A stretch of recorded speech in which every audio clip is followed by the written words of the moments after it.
I'm going back to probably 2014, and that's when we decided to sort of set up something and do something.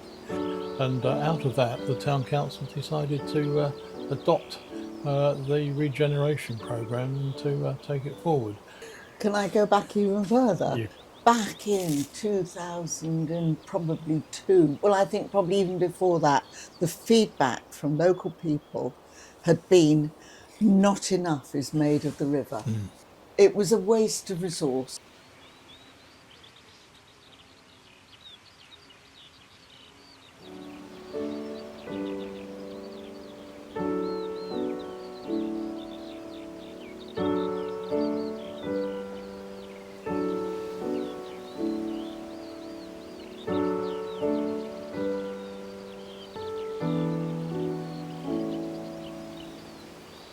Quite a long shopping list of items to boost the whole of the river and the riverside and Langport as a destination.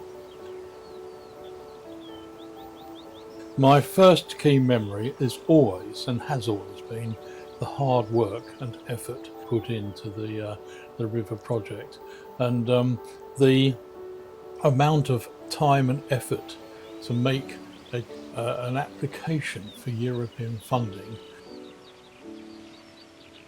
I well remember that you then went back for another crop of funding, which I believe was to do with the path between Hewish Bridge and Langport, and that was, I think, another 55,000 quid. Yeah. But And the car park at Blackbridge. the car park as well. Yeah, Yeah. absolutely. Because they wouldn't fund the slipway.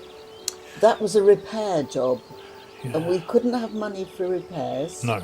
We had to have.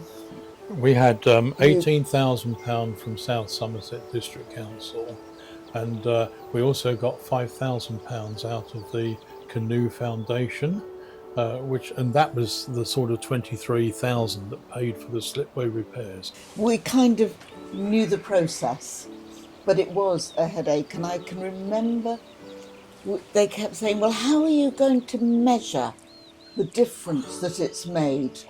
And we had to get some money out of the town council to put those counters in. Yeah. And to this day, they are still there, presumably still counting the number of the amount of footfall Yeah. along the riverbank. It was a huge team effort with yourselves and the Environment Agency. But that was the inspirational decision for Langport Town Council to acquire Cocklemoor and the slipway from the Environment Agency and everything They call else. it a weed ramp or Weed something. ramp, that's right, yes. But they weren't using it, and they were very happy to transfer it to. They're more than happy. Yeah. Ian McNabb. But his acquisition of the Duchess of Cocklemoor and what he had to do to bring it up to Langport, crane it in, take it out again and repair it all and do all that work. And then providing the trips on the river. Again, fantastic that actually happened. He got rid of the smelly diesel engine and replaced it with a whole load of batteries.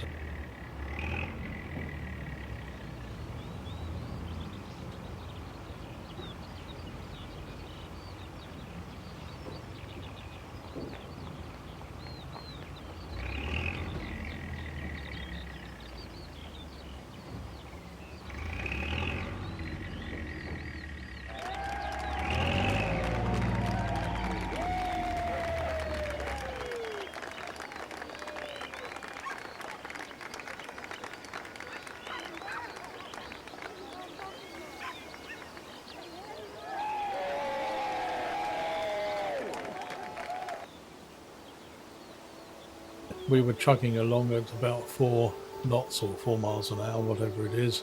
And Ian said, this is all being done on sunlight. They weren't using any battery power at all.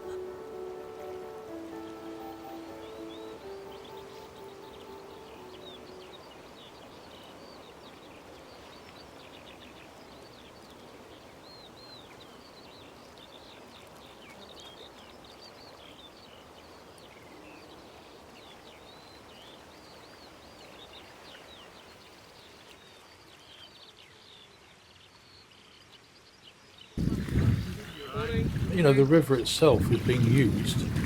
And all year round. As you mentioned, New Year's. Yeah. Morning. Where's the pins and But the wild swimming as well. We never envisaged that, did we? No, we didn't actually. That wasn't on the agenda at all.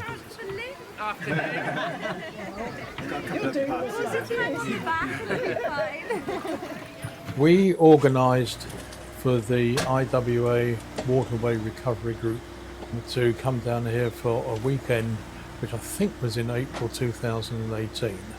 And they came down on the Friday, went back on the Sunday afternoon, and they cleared acres of, I suppose, grass, mud, silt from the slipway, and the top part of the slipway, the bit that's sort of not underwater. And they also took a lot of mud off the old car park and everything else. And that went down very well with the local community who were walking past all the time. Ian McNabb took them for a trip on the Duchess of Cocklemoor, which was probably a first for a waterway recovery group team. I mean, normally they're rebuilding locks and things on old canals and there's no water anywhere. Several years later, we had the forestry team down here, and they were down for a long weekend. It got deferred because of COVID, but they thinned out a lot of trees around the riverbank, and again that went down extremely well.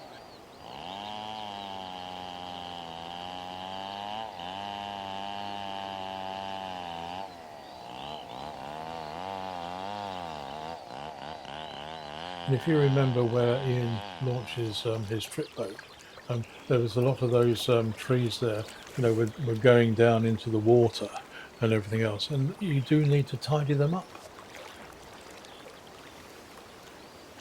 The footpath was one of the other inspirational things. It took you guys over a year of negotiating with the Environment Agency to get that approved. Absolutely. It came at just the right time, didn't it, Ray, with the restrictions around COVID. I seem to remember it must have been laid during COVID, because I remember going out with the civil engineering guy and having to sort of walk a yard apart or whatever. So it must have come just right at the beginning, 2020, that we got it laid. And then when the government said, right, you can go out and exercise for an hour a day or something, everybody just flocked to that footpath.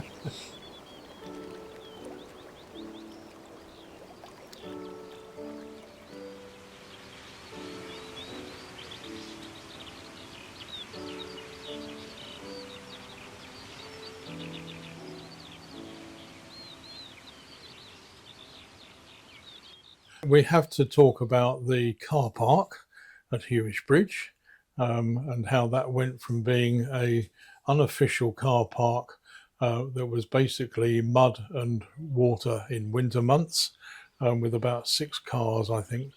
And now you can get, a dozen or 15 cars in there. There's usually somebody, getting their paddleboard out or their canoe out, to use the slipway to go onto the river.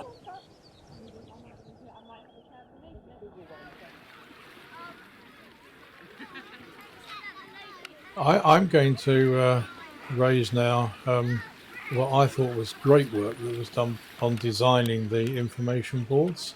I mean, not only was that a project in its own right, and there was a lot of thought and work done on what to include, and people do stop and look at what's there, and because it's historical information as much as current information about what's going on.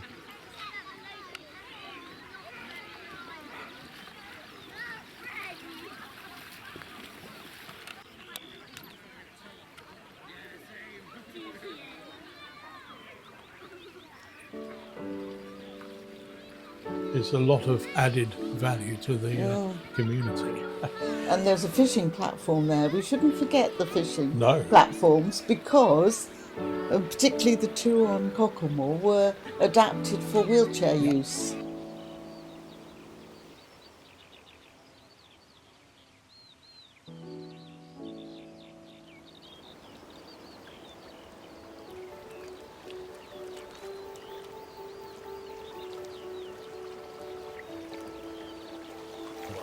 And paddleboarding probably came into its own over the last 10 years.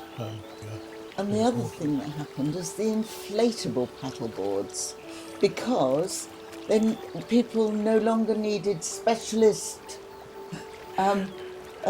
racks or trailers to carry On top of their anything. cars, yeah. They're all pumped up.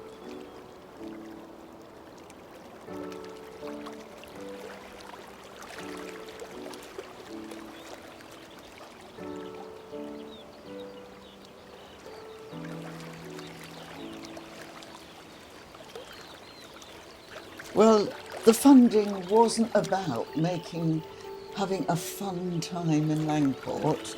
The funding was about economic growth. And it was from a pot of money, European funding, called the Rural Development Programme for England. We had to demonstrate that it actually had contributed to the economic growth of Langport, which was considered to be a bit of a down at heel little town, where people were not even aware that there was a river. And so initially, with our long application process, we had to get letters from businesses saying how they thought it would improve their business. I would say we have become the cafe centre, the cafe culture of Somerset now. We've got, I don't know how many. We very rarely have an empty shop any longer. For people to stop off for a walk by the river, a wander around the shops, a cup of coffee, and they think it's absolutely marvellous. We've got a cycling centre and a rowing club.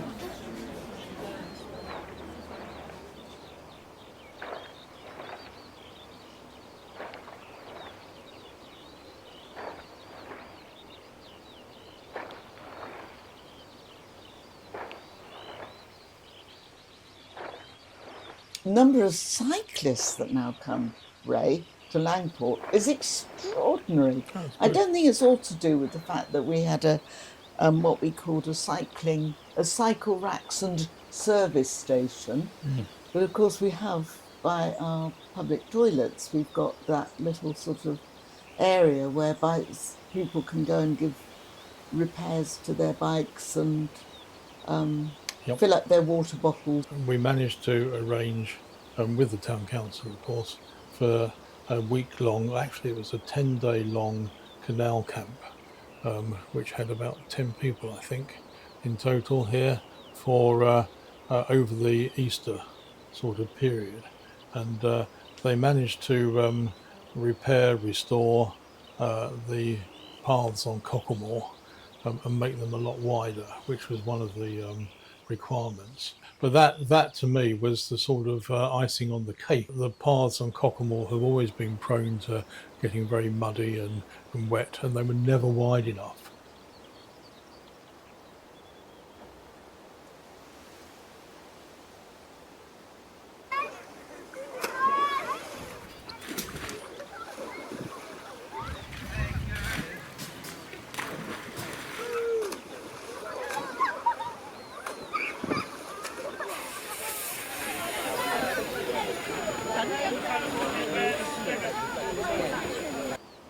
what I think were the key good things that came out of the project, which was and I must say that the partnership working Oh, yeah. was well, proof is here. We're still going we're still going strong. Yep. And the partnership working, the number of organisations and local businesses that Yep. got involved was really key to the project.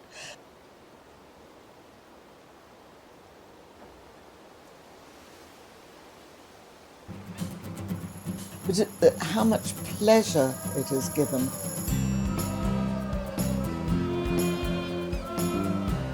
And I think it has developed that sort of civic pride, and I think we're on the map.